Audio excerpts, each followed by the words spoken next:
Welcome to the Cowpart Bros podcast. I'm your host, Terrence, and with me is my co-host, Jason, calling in from the back cave in Indianapolis. Jason, how are you, my good man? Hey, it's good, son. It's another record day with the Cowpart Bros, so you know I'm feeling great. I'm sure you are too. We're matching shirts. It's been a while. Terrence needs to find his great hat so we can be Cowpart Bros twins. That'd be awesome. Be real bros. We ride together. We die together. Cowpart Bros for life. Let's get into it. Yes, sir. Thank you for listening. This is episode 60 of the Cowpart Bros podcast. For the uninitiated, Cowpart Bros is the podcast to hear. We are a weekly podcast of fans of sports, current events, and entertainment. And as always, we're your hosts, Terrence and Jason. And every single Thursday, we come to you with a brand new episode where we discuss the current events of the day, sports, and the athletes we love. And even some of the athletes we loathe. No matter the topic, you can expect a brutally honest and fun exchange of snark while learning through the lens of our 30 years of friendship that originated in Calumet Park, Illinois. And folks, for more Cowpart Bros content, make sure you connect with us on Facebook, Instagram, Twitter, YouTube, and TikTok under the handle Cowpart Bros or Cowpart Bros Podcast for more behind the scenes of the show and just to engage with us every single day. But please do not forget that the Cowpart Bros Podcast is available to listen and subscribe for free wherever you listen to podcasts. Like us, love us, share us, follow us. And folks, if you like us, hell, why wouldn't you? That's right, folks. And like Terrence said earlier, we are the podcast you hear and watch. So make sure you're living it, loving it, and doing it. All right. First segment of the show, we're going to get a little bit into the discussion about raising the age limit for buying and owning semi-automatic rifles. And this has been, Jason, this has been the talk of the town since, well, really, this has been the talk of the town for even longer than this year. But it's a hotter topic now because you've had just an onslaught of mass shootings. You got the Buffalo shooter at the grocery store. You got the Uvalde shooter at the elementary school. And the fact is, both of those shooters incredibly young. As soon as they were legal, they made a decision to pick up a semi-automatic rifle and do damage. And granted, Uvalde isn't anywhere near New York. The fact that the state of New York is considering a bill that raises the age to buy and own a semi-automatic rifle is noteworthy because it's a national story, because it's affecting all of us. So the New York legislature voted this past Thursday, to ban anyone under age 21 from buying or possessing a semi-automatic rifle, which is a major change to firearm laws that have been on the books. So it's impossible to look at that and say, okay, that's not a response to the Buffalo shooting. Now, of course,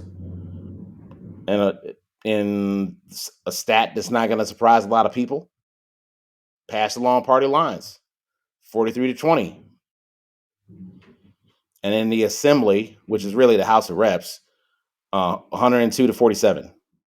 And it'll head to the governor, Kathy Hochul, desk for her signature next week. So what are your initial thoughts to seeing that there's already been some sort of government response to mass shootings? So I do want to point out that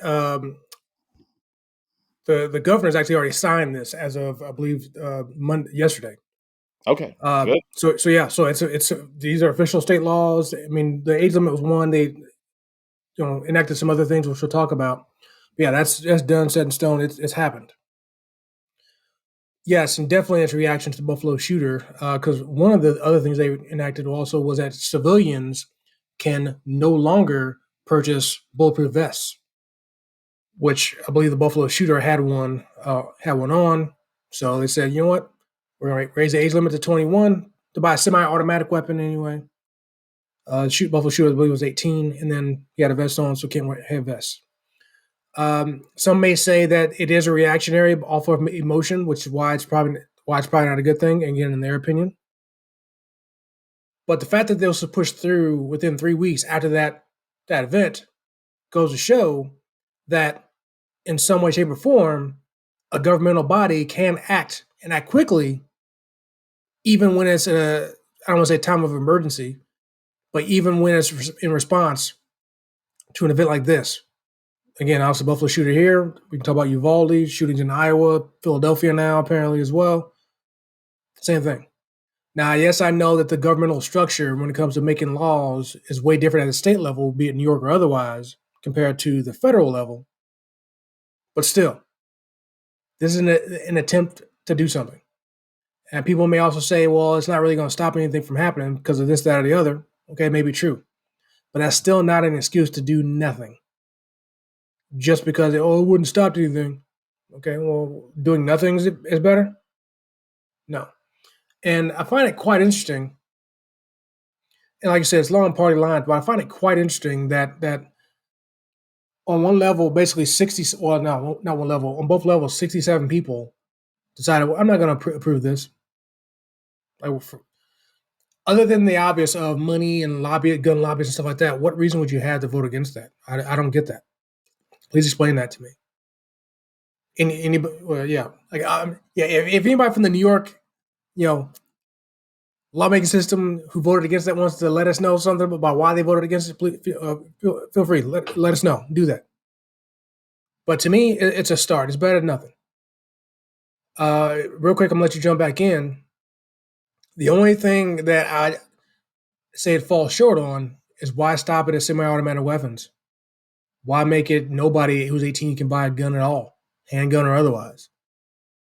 The fact of the matter is, and I mentioned this to you before as well as other people, now that people didn't know this, obviously the legal drinking age in this country is 21. Yeah, you can buy a gun at 18. You can go fight in a war and die for this country at 18. You can buy cigarettes at 16. So many other things that can actually happen at 13 or whatever the age may be. But yet you can't drink till you're 21 though, which I believe that makes sense. But the fact that you can actually buy a weapon that's designed to kill somebody, you can buy that at 18. Beer is not designed to kill anybody. Obviously, it can. Drinking too much can result in killing somebody else, yes. But guns are actually designed to kill. That's what they're designed for. Yeah, I can buy one at 18, but I can't drink till 21. Unless I go fight in the military, then you'll give me a gun then. So, yeah, I'd say why stop at semi-automatic weapons? Which, again, I know, like you said, is reactionary to the Buffalo shooting. Why should any 18-year-old be able to buy a gun at all? Here, Or possess, or possess one. That's the other part of the law, possessing it too. Go ahead. well, you're talking about the ability to own effectively on your own as an 18-year-old versus, oh, you know, being able to possess it, have it in your possession, but somebody else owns it. That's a fine point. Uh, but I was going to focus on what you brought up, which is why, and you brought up a range of age limits for the ability to do or not do certain things in our culture. And I think the biggest reason why there's always been the green light to do these things at 18 is because, oh, well, it's a rite of passage. We talked a little bit about this in a previous episode. Those who decide they want to hunt for sport. Now, that sounds good on paper. It sounds good as a soundbite, but the only thing I see really happening right now that are being hunted for sport are defenseless women and children and men in our society. That's what I see. And I'm not even in like I've shot a gun. I definitely see some of the allure to it. I may even want to own a gun sometime down the road. But the difference is I'm 42, I'm not 18. And you talked about it's ironic that someone could say that New York lawmakers were being emotional and they acted hastily 3 weeks after citizens in their municipality were murdered. Got a lot of fucking nerve, not you, but people who would say this, that those lawmakers acted hastily. The investigation is pretty much complete. They know everything about that shooter right now. They know everything about the victims. Emotional and hastily is what that shooter was. Unhinged is what that shooter was. This was a well-measured response. At least someone's trying to do something. They didn't just offer up thoughts and prayers. There are no sure things, okay? The next mass shooter, unfortunately, hell, could be 21. Hell, they could be 31. They could be 41. They could be 81. That's not an excuse for your local politicians to get off scot-free and do nothing. They should be doing something in New York. They should be doing something in Texas. They're already doing shit in Illinois. So don't even go there, people. Those are my initial thoughts. Other thoughts that I had is that, one, I'm glad that you brought up the fact that it's not just about the firearms, but it's also about the fact that you got people walking out here with bulletproof vests and shit, thinking they're Rambo out here. Go ahead. Out of curiosity, what is Illinois doing? I mean, I don't know if you meant something specific that they're doing or just something they were already doing. I don't know. To Greg Abbott's point, Illinois has some of the strictest rules about what you can do with a firearm. And despite some of our best efforts in this state, it's still happening. Yeah, but that wasn't the flex that you thought it was, Greg Abbott. The point was, okay, at least Illinois is a state that's trying to do something. Not Texas is a state ran by a fucking lunatic that's just going to placate people because he doesn't even want to entertain the notion that it might be a problem with the immediate access to firearms by young people. Okay, thank you for expounding on that. I appreciate that. Now, with New York doing this, obviously, and not to say New York's the only state to take action when it comes to gun reform, but I think that's probably what it's going to take is each state stepping up on their own. Now, obviously, it's not going to be, it's not going to be any symbiosis between all 50 states. They're not all going to have the same thing. And we're all definitely not going to have all 50 states to do any kind of gun reform. We just mentioned Texas. They're not going to do nothing. And I probably lump Oklahoma, Florida, and Georgia in that too. But it's going to be up to each state to do this because we're never going to get a federal, and I know never say never, but we're not likely going to get any federal reform when it comes to guns. Because like you just said, with the New York thing, it's going to be voted upon party lines. And it's probably never going to be voted on high enough to say, oh, we passed it. We got a high enough percentage. Because it's too much of a divided issue based on political lines. And that also goes into another thing that I want to go down when it comes to the real division with this country is political lines, which is a problem. For example, perfect example is this. People are choosing to vote based on their party as opposed to with their brain and their and their heart, excuse me. I know people might say, well, you shouldn't be voting on things based on your heart. Well, I might disagree with that. I think this issue is one that you probably should be using your heart in combination with your head. Those two working together with all the individuals voting on this stuff should be suffice when it comes to getting something done, as opposed to the do nothing attitude because the other side hasn't come up with anything. And again, I say, well, what have you done? Even taking your party line out of it, what have you personally done? I say that to anybody, whatever party, quote unquote, you follow. What have you done? If you have any power to do something. But also, too, that's what the citizens do. It falls on you. Like I said last week, if we all, as a majority, speak up loudly enough that we want some change, it will change. But there's too many gun nuts in this country. And yes, I said gun nuts in this country. They're so afraid to get their guns taken away that anything close to any kind of reform to make things potentially safer, they're not even going to listen to it. And there's a problem. and that is a problem.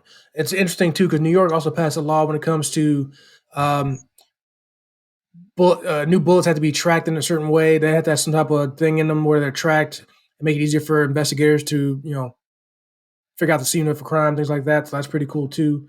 Um, but yeah, that's really the problem here. Just too many people willing to do nothing because of their political party, or they're just scared they're going to get their guns taken away. Which, again, as I point out, is not going to happen. No one's going to come knock on your door to get your gun taken away, short of you being a criminal, which at what point you should have it taken away forever. But is what it is. But maybe one day at some point we'll see more states doing this to step up in place of the federal government not doing anything. But as much as I despise New York for other sorts of things, kudos to them for doing something, even if it just serves their own state. Oh well, good for them. Yeah, I don't know if for many of those who own guns, and we're seeing this in Texas, Matthew McConaughey of all people, Uvalde's own, saying, listen, I grew up in gun culture, dog. I get it. I get it. It's how we were raised. But the fact that you either can't or won't do anything is unacceptable. And I don't want to hold out hope that national regulation won't come into play. And listen, that particular option deserves every bit of skepticism because hell, look how hard it was to get any sort of healthcare legislation passed on the national level. We weren't even talking about bullets then. So, but the moral of the story for me is, okay, at least New York did something. They tried to do something. They didn't try and thoughts and prayers us to death like Greg Abbott did. And God knows New York has an assortment of problems, but at least they didn't do that. And for that, they at least get a tip of the cap. All right. That concludes our first segment on New York gun regulation. Coming up next, we'll be talking about the LeBron James Billionaire Club. Coming up next on Cal Park Bros.